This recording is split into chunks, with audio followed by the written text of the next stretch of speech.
Welcome to Recap TV. I'm Jaylene, and today we're going to talk about something I can guarantee no one has ever talked about. Fate keeping. Really? Are we sure all of this is accurate? Okay, that's crazy. Since the beginning of time, has there ever been a singular figure whose story defies convention and transcends the ordinary normal things we see and hear every day? I'm going to say, nope. Meet Dante Baker, known as Quiet Akillez, but you can call him Quiet. Unbelievably, he is the first fate keeper. Yes, you heard that right. A fate keeper whose life's path has been a remarkable exploration of human potential and the power of the mind. What is a fate keeper? Someone who specializes in deliberately crafting impactful memories. Quiet's approach is grounded in science and human connection, which sets him apart from fake psychics and manipulative mind-reading fortune-tellers disrespecting the actual real ones. He seeks to enhance by honoring the authenticity of each individual's experience. Deliberate memories, as Quiet calls them, are portrayed as more than mere recollections. This is the essence of fulfilling your life with vivid memories. By consciously crafting these landmarks in your life, Quiet helps individuals, families, and companies strengthen bonds, develop patience, bringing people closer to one another and simply finding your purpose in life.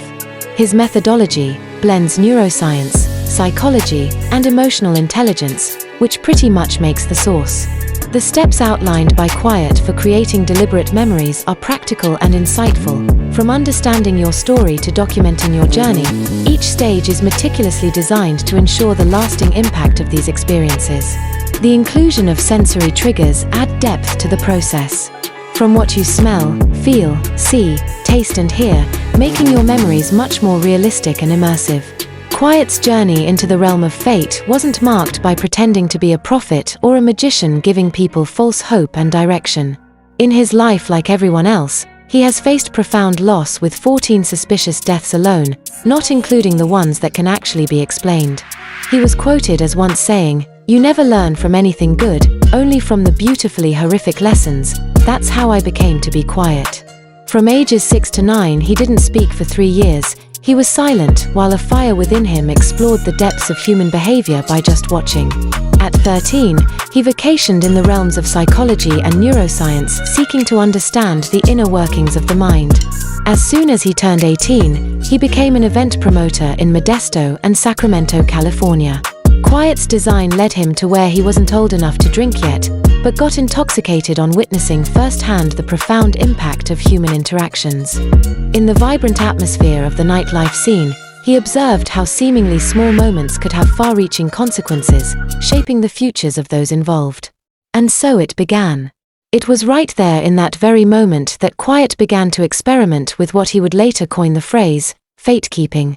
Through subtle interventions and guided experiences, he discovered that he had the ability to influence and interact with the future through a whole different dimension and rules of physics. Not by predicting it, but by shaping it. Imagine attending one of Quiet's deliberate memory events, a gathering designed to bring people together and create lasting memories like never experienced before, and unbeknownst to you, Quiet is quietly orchestrating the evening, creating opportunities for meaningful connections and positive outcomes. Perhaps you strike up a conversation with a stranger that leads to a lifelong friendship, or maybe you meet your future partner, setting the stage for a love story that will span throughout the years. These are not mere coincidences or imaginary luck, but the deliberate actions of a fate keeper shaping the direction of your fate. As the first fate keeper, Quiet is just now getting ready to train more fate keepers in every state. His story is one of hope, possibility, a higher awareness of this life and of the extraordinary power that lies within each of us to shape our own destinies. Quiet's interventions have led to eternal, unbreakable friendship bonds, love stories, and successful ventures. Just when you think you're learning something totally new from him, but he was actually here to remind you that you know everything already, but our three-dimensional mind isn't evolved enough to remember everything at once. That's why we meet people for only however long. It could be 8 seconds, 8 minutes, 8 months, or even 8 years, and then you end up never seeing that person again. They were only here to remind you of something that was dormant and you couldn't remember it. Pay close attention to the people that you will know your whole life. But you knew that already. Gen X. Gen X. Look, we heard you. Gen Z, come here. What? Just for a minute, come here. And no offense to the rest of the world, but this is only specifically for these 3 American generations. Once we successfully do what we have to do, you can apply it to your own countries respectfully. For once, we need to take care of America. My name is Dante Baker Thompson Atlas. Some call me Quiet Akillez, or the mediator, the referee, or the fate keeper. You can just call me Quiet.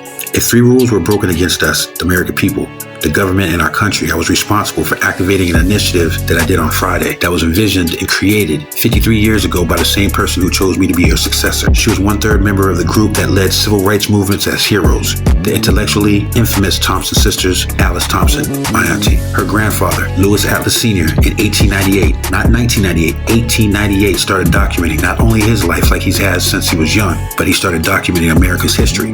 Since 1898, imagine what he started documenting America's history and the world's events for the next 50 years plus every day. In 1958, after Lewis died, Alice's mother, his daughter, and my great-grandmother, all the same people, in case you got confused. Her name was Cora Atlas Thompson. We called her Muzz. She continued documenting in tribute to her dad, along with choosing 7 people in our family, giving them very specific titles and responsibilities that would continue documenting history, protect and evolve this secret kind of society that passed knowledge, rules, regulations, family laws, guidelines, titles, responsibilities down to the next generation, and the next generation after that, and so forth. They called it the Atlas Family Legacy Preserve. In 1971, Alice's initiative, called the PAAC, that at first stood for Protect All African Americans Carefully, until I changed it to Protect Americans at All Costs.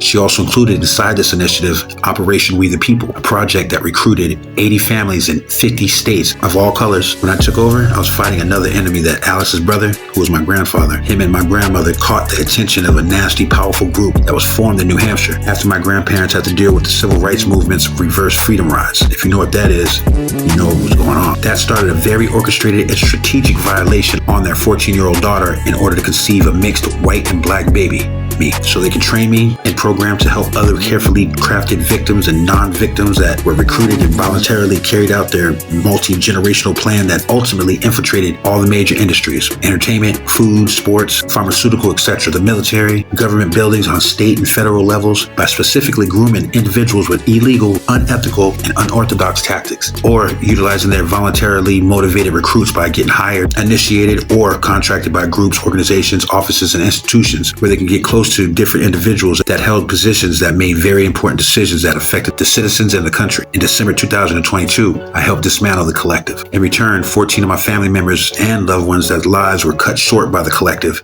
That's what their name was, the collective. Because I unknowingly refused to go along with their evil agenda when I was 14, they were finally able to rest in peace. I was also gifted my request to spare the lives of 431 corrupted people that are responsible for the decisions that compromise this country and the citizens in it, along with 206 highly elite and hidden citizens that don't exist. Why would I save all those people's lives? Because those are the only people that can save ours. And if they die or go to jail, others will pop up. The only reason why I told you this is because one of the 8 positions inside the Atlas Family Legacy Preserves is called the Key. The elders that originally made the rules made a sacred one that prohibited any one of the members of the preserves to know the identity of each other, especially the Key. In turn, who knew everyone's identity, and so did the Back Key. Back Key, not Bat Key. If the PAAC initiative was activated, then my identity was required to be revealed in order to address the citizens. And that's why I'm making this speech right now, so bear with me. So following protocol, which keeps me from knowing Key's identity, but still able to relay information, I gave the Key instructions to contact a member of either the Thompson, Atlas, or Smallwood family bloodlines in each state and the multiple countries we're located in, and train them without revealing his or her identity on how to do my job, just in case something happens to me. So the objective of protecting every American at all costs never dies. Anybody that kidnaps my children, I'll never pay or be compromised. If I did, lets others think it's okay to do it again. Now, I don't want any of this to happen, but I'm not playing anymore. This shit is not funny anymore. This country is crazy. For real. The people in it, the things I've already set up to guarantee the safety of our country, all I know is this. You know how many people we got right now? Gen X, Millennials. Hey, Gen Z, do me a favor, go ahead and tell the Alpha generation everything we said. They look up to you, and plus you speak their language. Don't say that, okay? We're here to protect you, okay? We're not here to hurt you at all, okay? You can protest, you can march, you can do whatever you want. Just don't break nothing. Dear law enforcement that perform their duties without abusing their power, we understand the historical roots of police departments starting as slave patrols, and unfortunately, some of your fellow officers still uphold these unlawful practices by committing heinous acts against our community, which tarnishes the reputation of real police officers. However, we have it on pretty good authority that once the upcoming civilly conceived initiative, Protect Americans at All Costs, or PAAC for short, is activated any day, will no longer be an issue. We acknowledge that our past interactions may not have always been positive, partly due to the misconduct of certain officers, or because of individuals within our community who did not comply or who posed a threat and provoked reactions. We are fully aware that the issues between us are complex and not one-sided, and we pledge to intensify our efforts to address these challenges. This letter is not meant to sugarcoat, but rather to assure you that we recognize and appreciate your efforts, especially when those efforts have saved our lives from the consequences of our decisions, whether rescuing us from harm inflicted by others because you only did what you were trained to do swiftly, in turn saving our lives, instead of being extra because of our color, wasting precious time ultimately costing us to succumb to our injuries. We understand that the actions of a few bad apples should not overshadow the dedication and professionalism of the majority who strive to protect and serve with integrity. We are aware of the challenges and the risks you face daily, as well as the complexities of navigating a system that sometimes seems like it will keep veering in the wrong direction, which unfortunately we know all too well by most of us living in neighborhoods reminiscent of abandoned old circuses and carnivals, where at some point in our life we meet clowns that gives us no choice but to play stupid games, which consequently surprises us with stupid prizes. Despite these obstacles, we remain committed to working together towards mutual respect, understanding, and a safer community for all. Sincerely, the Black community. Now where was God at when my dad raped my mom at 14? Got her pregnant when he did it. Now I'm here and I get it. I understand life's plan. God's hands are clutching on my mic stand.